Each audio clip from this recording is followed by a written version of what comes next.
think you're doing push-ups, right? You might actually be wrecking your shoulders without even realizing it. Most people think they're building strength, but the truth is, almost 80% of push-ups done in gyms are done wrong. Today, I am going to show you the right way to do push-ups. The way that actually builds real power and protects your body from injury. Let's start with the mistakes most people make. Because understanding what's wrong is the first step to doing it right. The first big mistake is letting your hips sag. It looks like you're lowering your chest, but really, your spine is taking all the pressure. The second mistake, flaring your elbows out to the sides. That's a one-way ticket to shoulder pain. And the third, doing half reps. If your chest isn't getting close to the floor, you're not challenging your muscles. You're just going through the motions. Most people make these mistakes because they focus too much on their arms. But here is the secret.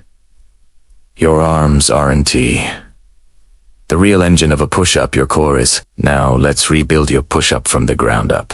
First, place your hands shoulder-width apart. Fingers slightly turned outward. Imagine you're retrying to twist the floor open. This activates your shoulders and stabilizes your upper body. Next, tighten your core, not just your abs, your whole midsection. Pull your ribs toward your hips and keep your body as straight as a plank, not sagging like a hammock. Now lower yourself in one piece. Don't let your hips drop or rise. Keep your neck neutral, eyes looking slightly ahead, not at the mirror.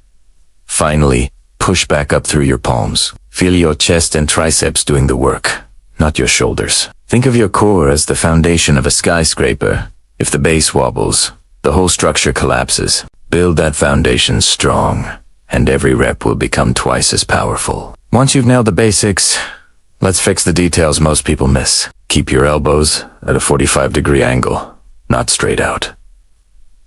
That small tweak changes everything. It engages your chest more effectively and keeps your shoulders safe.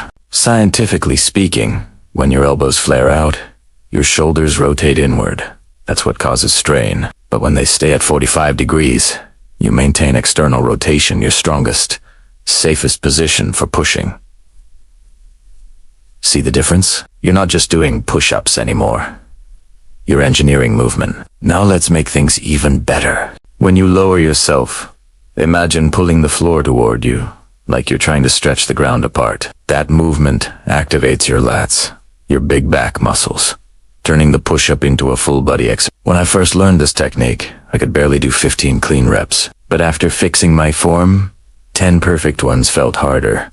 And that's when the real results started. My chest got stronger, my shoulders stopped aching, and my core felt solid like never before. Let's quickly recap. Hands shoulder-width apart. Core tight and body straight. Elbows at 45 degrees.